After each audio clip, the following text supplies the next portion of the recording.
Om Vishnupadaya Krishna Prestaya Bhutale Srimati Bhaktivedanta Swami Iti Namane. Namaste Saraswati Deve Gauravani Pracharane Nirvisesha Sunyavadi Paskatya Deshatarane. Shri Krishna Chaitanya Prabhu Nityananda Shri Advaita Gadadhar Shri Vas Adi Gaura Bhakta Vrinda.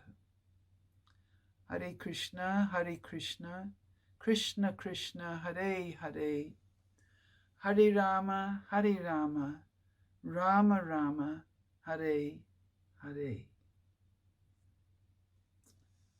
So, it is my great opportunity tonight. So it is my great opportunity to share with you something about Srimati Radharani. Radhastami is my favorite day of the year. You know, Srila Prabhupada, he was very fond of saying, this is my favorite. When he would go from one temple to another, he would reach the temple and he would say, this is my favorite temple. And then he would go to the next temple and say, this is my favorite temple. And it would seem in a sense as if he was just giving encouragement or even flattery, which is certainly part of what he was trying to achieve.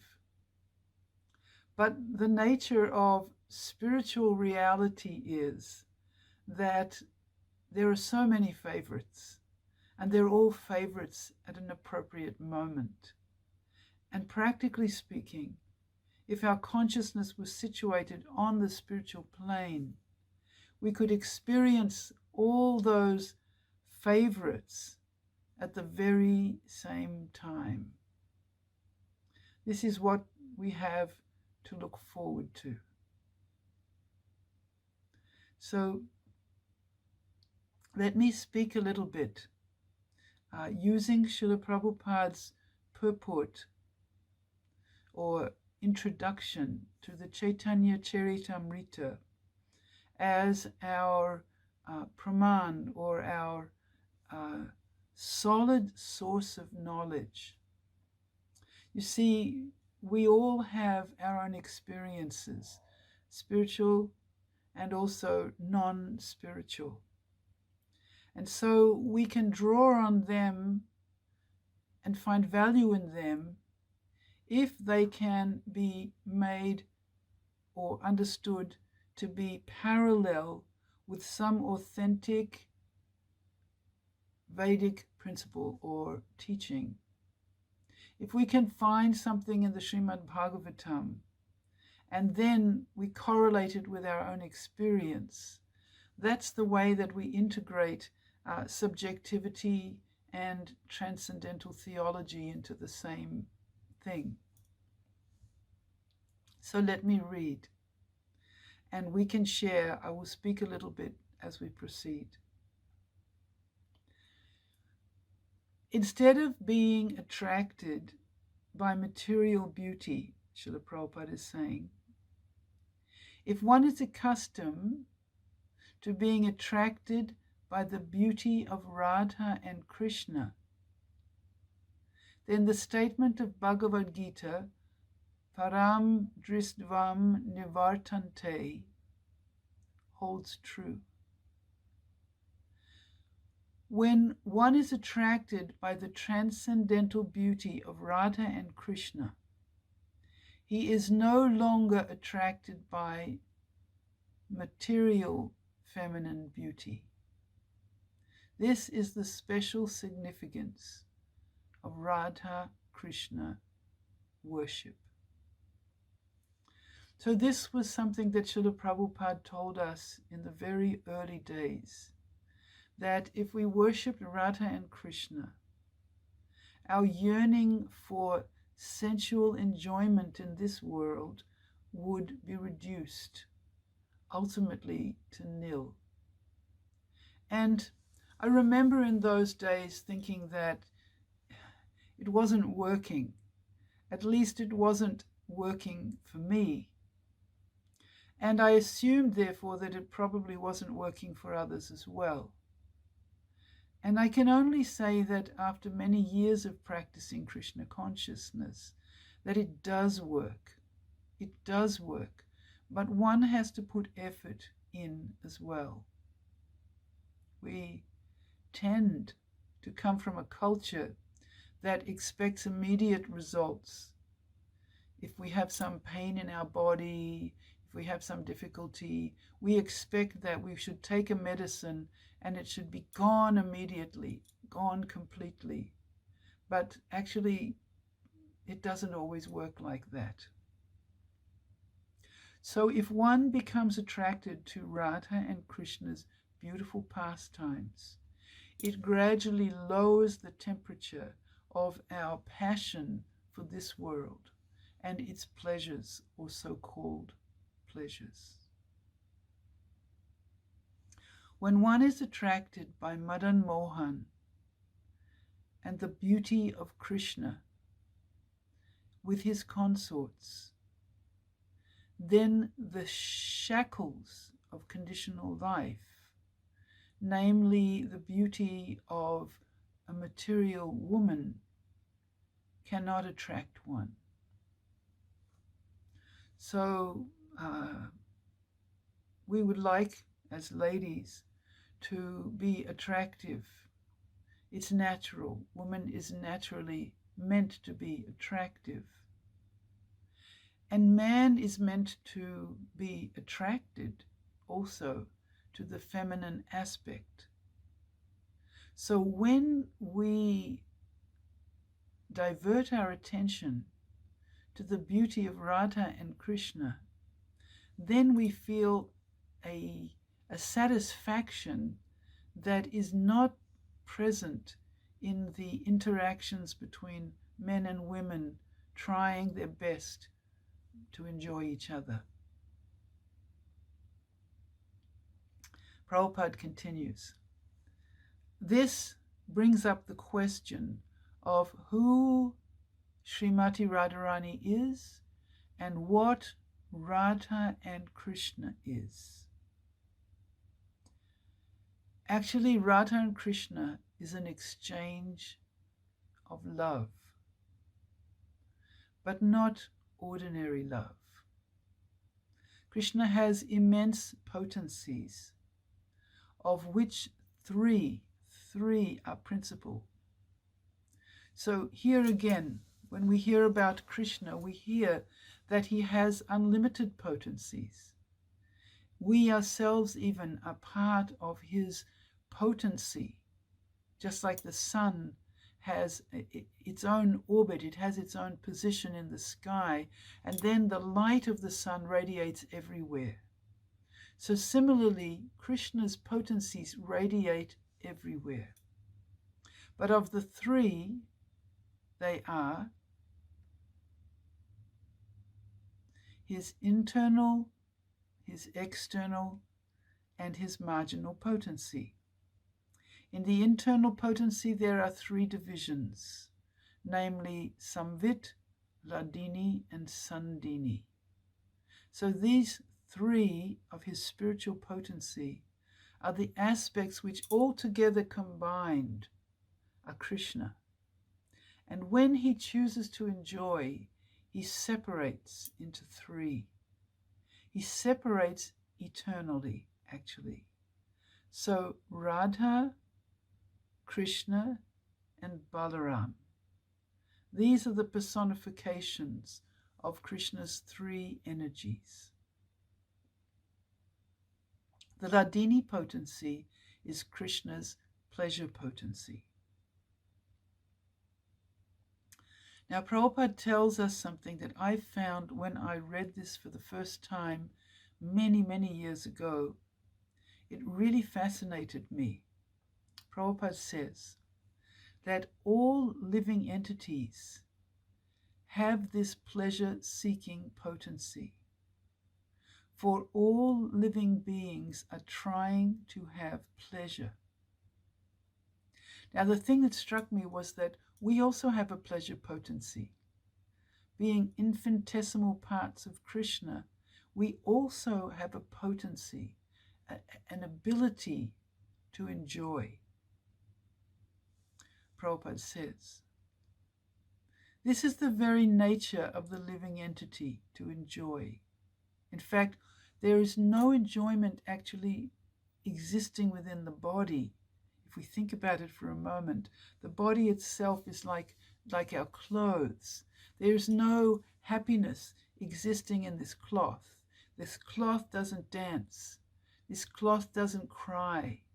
This cloth is material. And in the same way this cloth is material, this body is also material. And so the body doesn't actually isn't the experiencer of the enjoyment. I touch my hand, I feel that experience through the nervous system to the brain. But the brain is not the experiencer. The living being is the experiencer of touch, taste, feel, and so on. We have the potency to enjoy, but we ourselves are the one who is doing the enjoyment of the experience. At present, we are trying to enjoy our pleasure potency by means of the body in the material condition. By bodily contact, we are attempting to derive pleasure from material sense objects. We touch them, they feel soft to the touch, they feel warm to the touch, they feel cool to the touch, they feel divinely sweet to the touch. This is our pleasure potency. But we should not entertain the nonsensical idea. Now here's something very important. We should not entertain the nonsensical idea that Krishna, who is always spiritual, also tries to seek pleasure on the material plane. So this is a very important point, and we as the Vaishnavas have heard this part of our philosophy, and we accept it in one sense.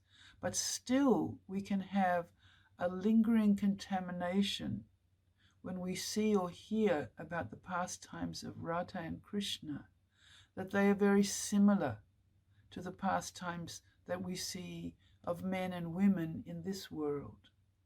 So therefore, in the beginning of our Krishna consciousness, we should not hear very much about Radha and Krishna's beautiful romantic pastimes. We even establish, to begin with, the sense, which is accurate and given to us by Srila Prabhupada, that Radha and Krishna are the supreme, you could say, father and mother of all of us.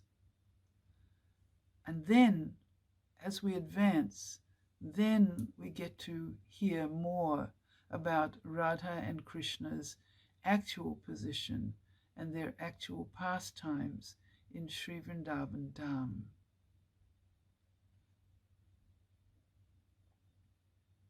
In the Bhagavad Gita, Krishna describes the material universe as a non-permanent place of all miseries. So why would he try to enjoy it? He's already affirmed that it is not a nice place. It is not a place where we're meant to stay even. It's definitely not our home.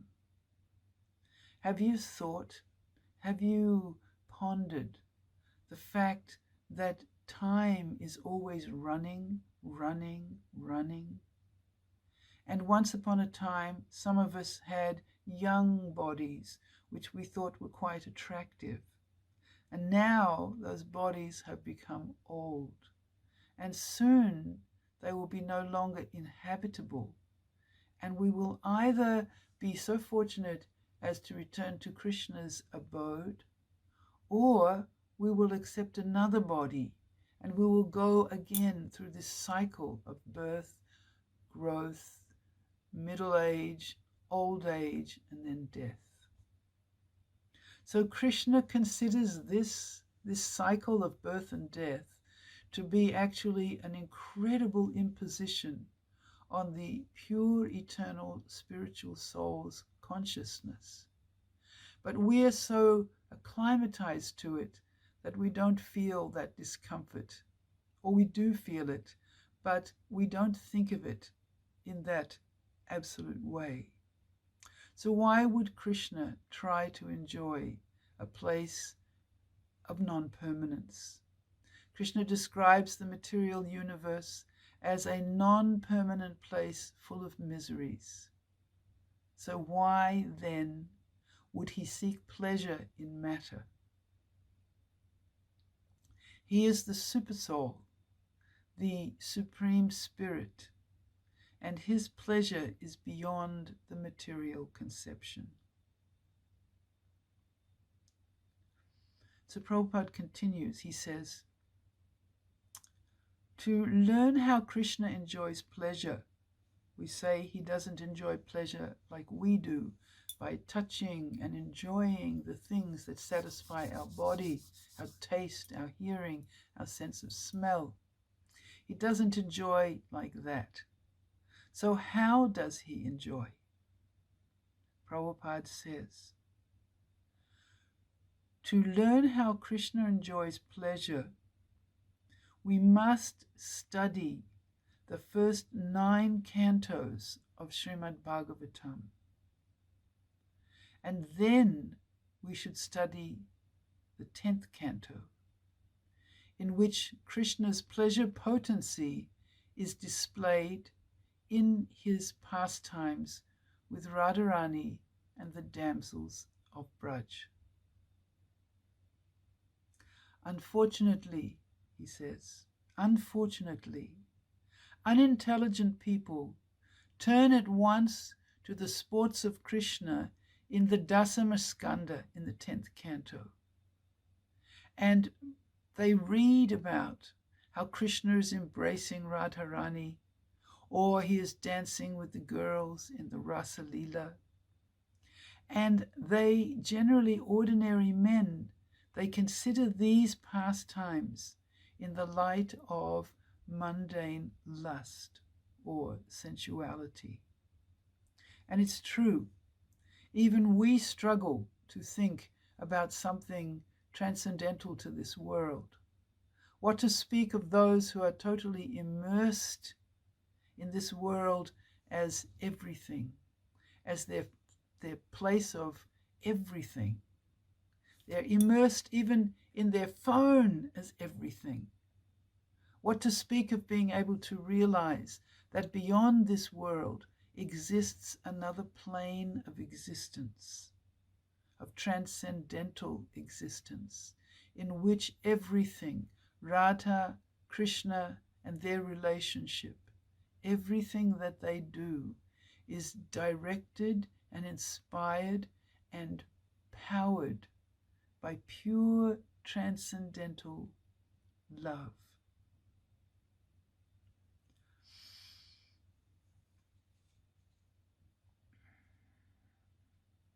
So ordinary people, they foolishly think that Krishna is like themselves, and that he embraces the gopis just as an ordinary man embraces a young girl. Some people thus become interested in Krishna because they think that his religion allows indulgence in sex. I once read an article written by a well-known politician who I didn't know, an Indian politician, a lady, who spoke about her unfaithfulness in her married life and referenced the example of Radha and Krishna as supremely unfaithful personalities to whom she could identify and follow. So this is the reason that when Srila Prabhupada would speak of Radha and Krishna, even to his young, dedicated devotees, he would speak mostly philosophically and then allow them to enter into the sweetness of Radha and Krishna's pastimes once they had a good solid basis of proper understanding. Once Srila Prabhupada said that religion, if you leave away the philosophy, if you only hear the stories, then gradually you will forget it. Because there are stories everywhere, stories of this and stories of that. But it is the philosophy, the theology, that makes up Gaudiya Vaishnavism. So Prabhupada says to avoid such errors, we should understand actually what Radha and Krishna are. They display their pastimes through Krishna's internal energy. The pleasure potency of Krishna's internal energy is a most difficult subject matter. And unless one understands what Krishna is, he cannot understand it. Krishna does not take any pleasure in the material world, but he has a pleasure potency. So for many people, they think of gods, many gods, mythology, and Krishna is one of those gods, and Krishna enjoys as a human enjoys. This is an ignorance, a misconception. And some people think that Krishna is alone, God is alone. He can't do anything. He's the source of everything. He's a power source, but he has no activities, no personality. And to imagine that he has a pleasure potency, or you could say a partnership, would defile their understanding of the Supreme. And thus Vrindavan becomes a most astonishing place, even in India, because there are so many religions, so many pious people in the world, so many devoted people in all countries of the world, praying to the Supreme, praying for service, praying for advancement. This is not something that only we do, but the world of religious spiritual people does that. But what we have as most extraordinary, is this concept of the Supreme Personality and his pleasure potency. Because we are part and parcel of Krishna, the pleasure potency is within us also, but we are trying to exhibit that potency in matter. Krishna, however, does not make such a vain attempt. The object of Krishna's pleasure potency, the object of Krishna's pleasure is Radharani. Krishna exhibits his potency as Radharani, and then he engages in loving affairs with her. So Radha and Krishna are non-different from each other. But for the sake of Krishna's pleasure, he exhibits himself in these two forms, as Radha and Krishna. And they act independently, inconceivably. And they have their own functions and their own personalities and their own identities. But they are non-different than Krishna himself. In other words, Krishna does not take any pleasure in this external energy, but he exhibits his internal energy, his pleasure potency, as Radharani, and then he enjoys with her. Thus Krishna exhibits himself as Radharani in order to enjoy. Of the many extensions, expansions, and incarnations of the Lord, this pleasure potency is the foremost and chief. So Radha is the foremost of all the transcendental personalities connected, interconnected with Sri Krishna himself. It is not that Radharani is separate from Krishna. Radharani is also Krishna. Srila Prabhupada is speaking now. For there is no difference between the energy and the energetic. Without Radha, there is no meaning to Krishna. And without Krishna, there is no meaning to Radha. Because of this, the Vaishnava philosophy, first of all, pays obeisances to and worships the internal pleasure potency of the Supreme Lord. Thus, the Lord and his potency are always referred to as Radha and Krishna.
So it is Krishna's internal pleasure potency who we are seeking the benediction from.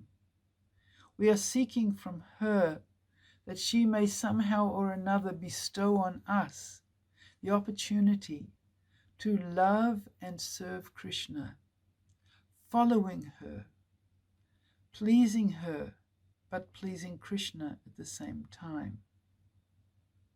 So I'd just like to finish my presentation with a spontaneous little moment with my puppets. Radhe Jaya Jaya Madhava Daite Gokula Taruni Mandala Mohite Radhe Jaya Jaya Madhava Daite Gokula Taruni Mandala Mohite Damodar Rati Vardhana Veshe Hari Niskuta Vrinda Vipineshe Radhe Jaya Jaya Madhava Daite Gokula Taruni Mandala Mohite